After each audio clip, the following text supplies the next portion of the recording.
yang saya hormati Ketua Forum dan juga Bapak Mama dari orang tua mahasiswa yang hadir bersama-sama dengan kami semua.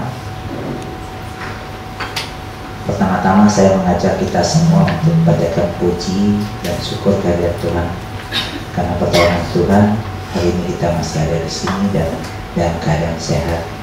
Dan kami terus berdoa semoga kami diberikan hikmat, kemampuan untuk bisa menyelesaikan tanggung jawab kita masing-masing.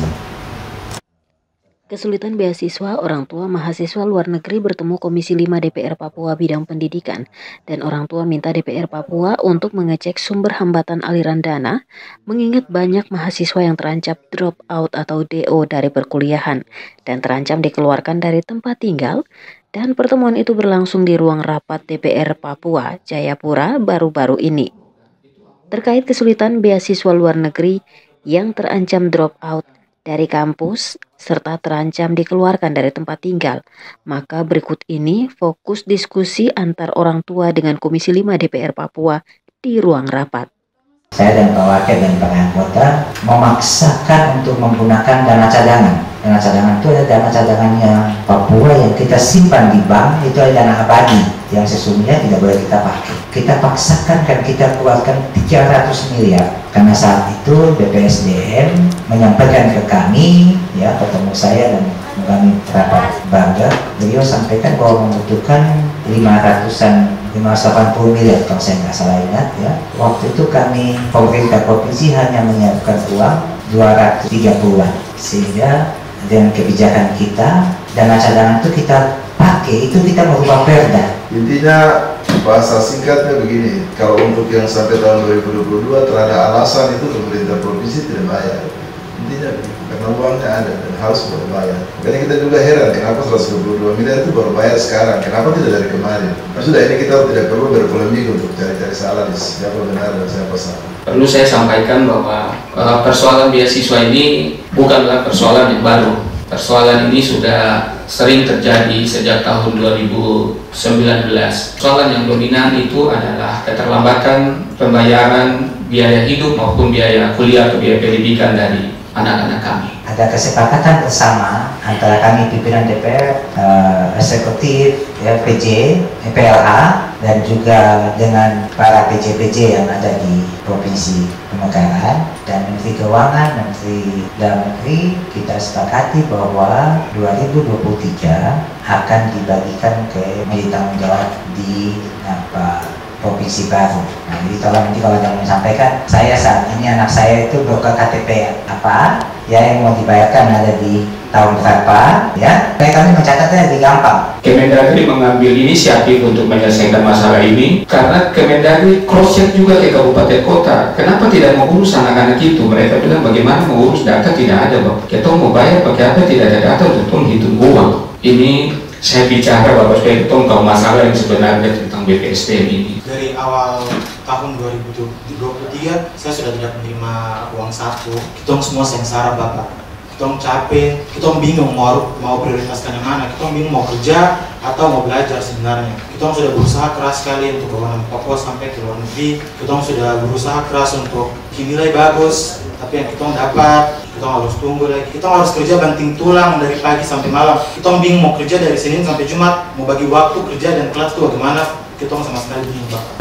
Kita sudah tahu harus bikin apa lagi. Kita berusaha reach out ke Pemda, ke BPSDM khususnya. Kita cuma bisa reach out lewat WhatsApp. Kita awalnya senang sekali Bapak bisa belajar di luar negeri, kesempatan sangat luar biasa dari pemerintah Provinsi Papua. Kita awalnya luar biasa senang bisa kuliah sampai ke Amerika, sampai ke luar negeri.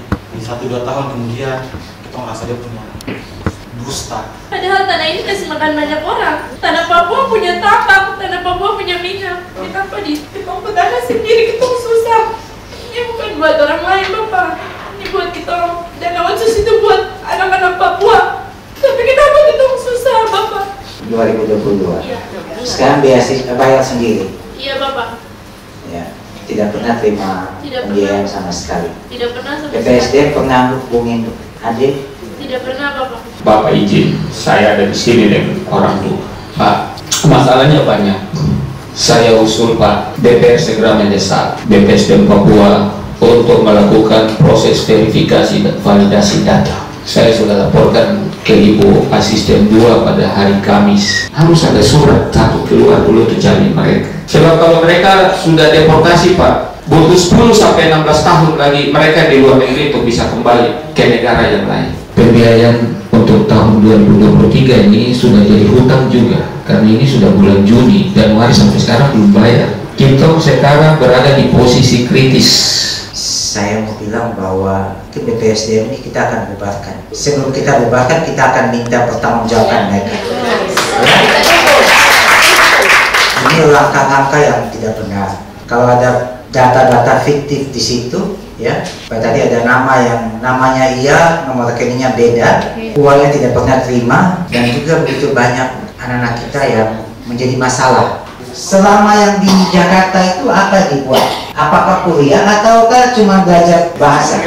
Jadi awalnya kita kursus bahasa Inggris. Kepada siapa kami harus datang kalau tidak kepada bapak-bapak dan wakil rakyat. Ini kami menyampaikan bahwa kalau bisa finansial garansi untuk 29 anak itu dikeluarkan secepat mungkin. Mereka hanya butuh surat jaminan itu saja. Karena minggu depan itu mereka sudah punya batas waktu limit. Kalau tidak dikeluarkan, mereka tidak bisa lagi. Mereka harus ulang lagi, tunggu lagi. Mungkin sampai 1 tahun. Ini kita punya harta, generasi emas ini. Pendidikan ini kita semua yang punya.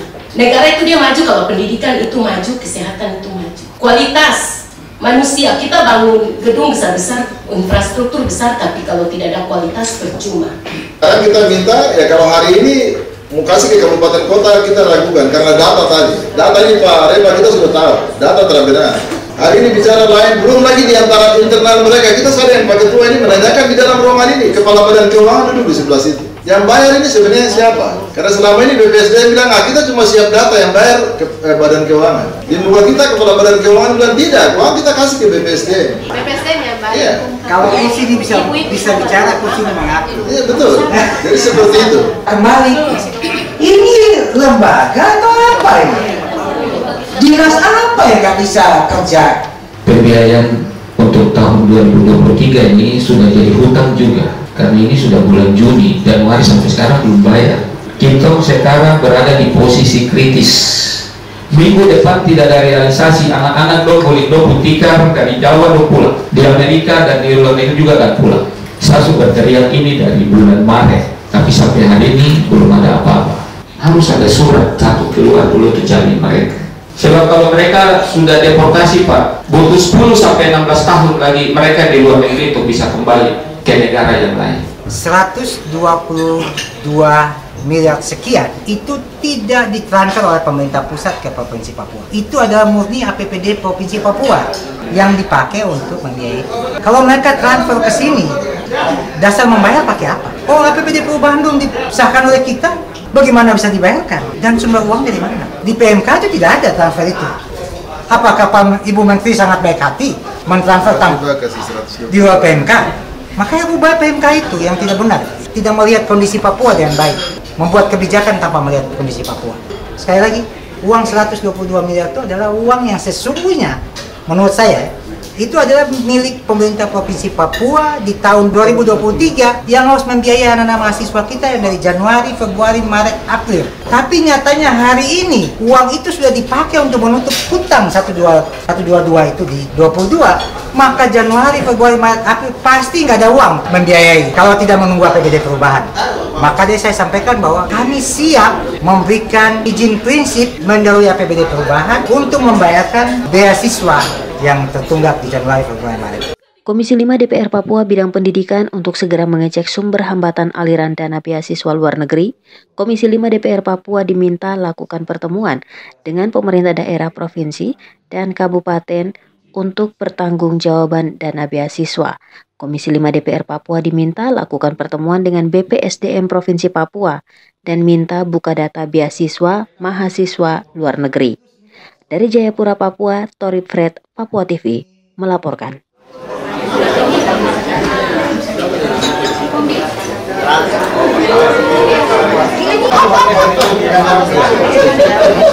Oh,